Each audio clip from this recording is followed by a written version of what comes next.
My name is Raiza. I left Cuba in 2015 with a tourism visa.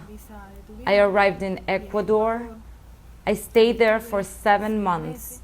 But well, since I could not get a job because of my age, I was 57 years old at the time, so I couldn't get a job.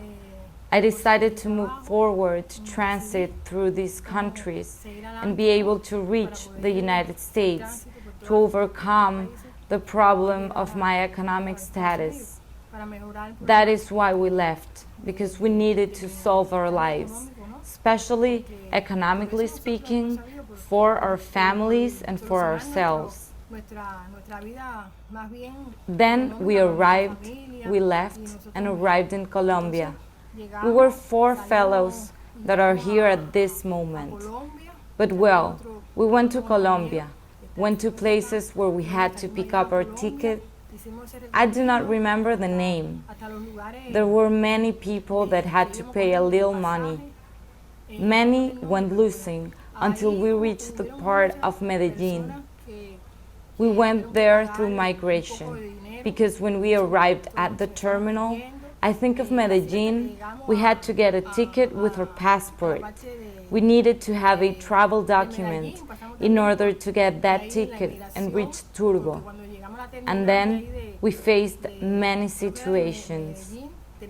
We faced many bad things with the government of Colombia, migration. We faced all those troubled situations.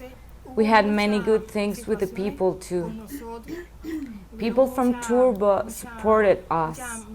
Many institutions supported us in the terms of food and other things.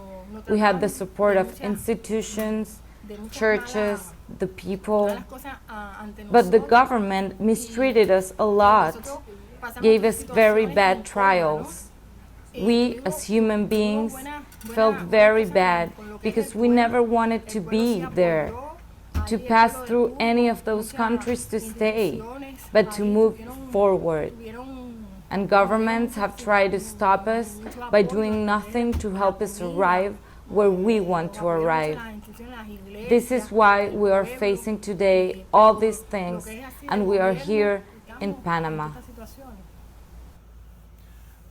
Hello, my name is Iván Lopez Perez. I'm 52 years.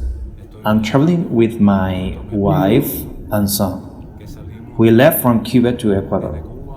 After that, we had to leave Ecuador because of the problems of deportation in El Arbolito, where we were grouped there. We had to run away from Ecuador since President Rafael Correa. On the government authorized the deportation of Cubans.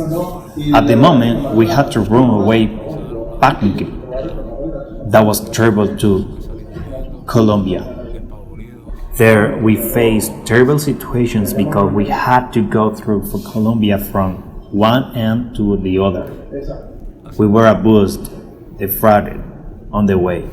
The little money we had to travel to the United States was taken from us because otherwise we could be returned, questioned, blackmailed, and since they said authorities, we were afraid, and so we had to give it in order to reach Turbo.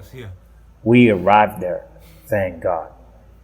There were all Cubans that have previously arrived at Turbo's warehouse.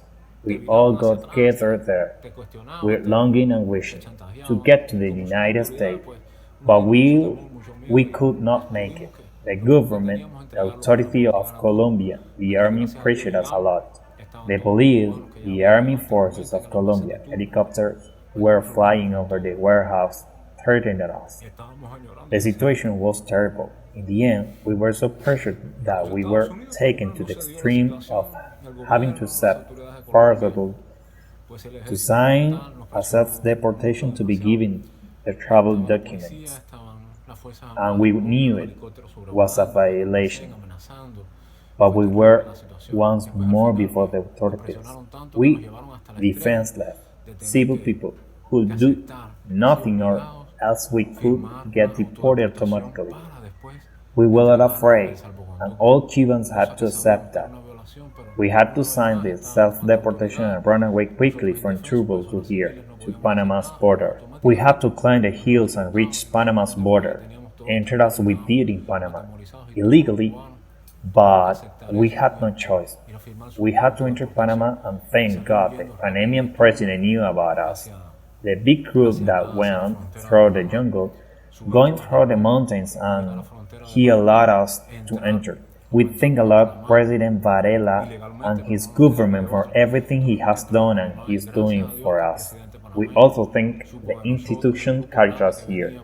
The only thing we want is to be helped because we are here and we do not have the opportunity to go to the United States, and we want some institution of the government here.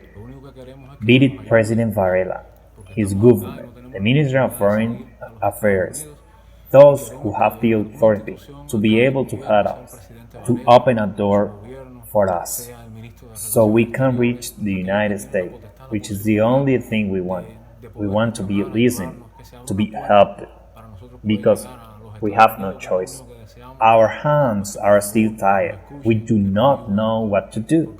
We do not want to return to Cuba since we left because of the regime, that dictatorship, and we only ask to help us so that we can continue and reach the United States. That a door can be opened for us. We are not many anymore, but we want to arrive there anyway. We, defenseless, with no money, sick, with no possibilities of help, are left behind, and we beg you to help us. We want that humanitarian bridge is made possible, either by land or sea. We know that Nicaragua is closed, that a group of Cuban fellows have tried to move forward and across, but they are there and people there are also being defrauded. Everything has happened, and we are a lot afraid because of them that are forward and for ourselves that are left behind. And we ask the government, as well as the entities, either civil or religious, please help us. Give us a hand and provide help. The possibility of reaching the United States, that is the only thing we want to dream. Thank you.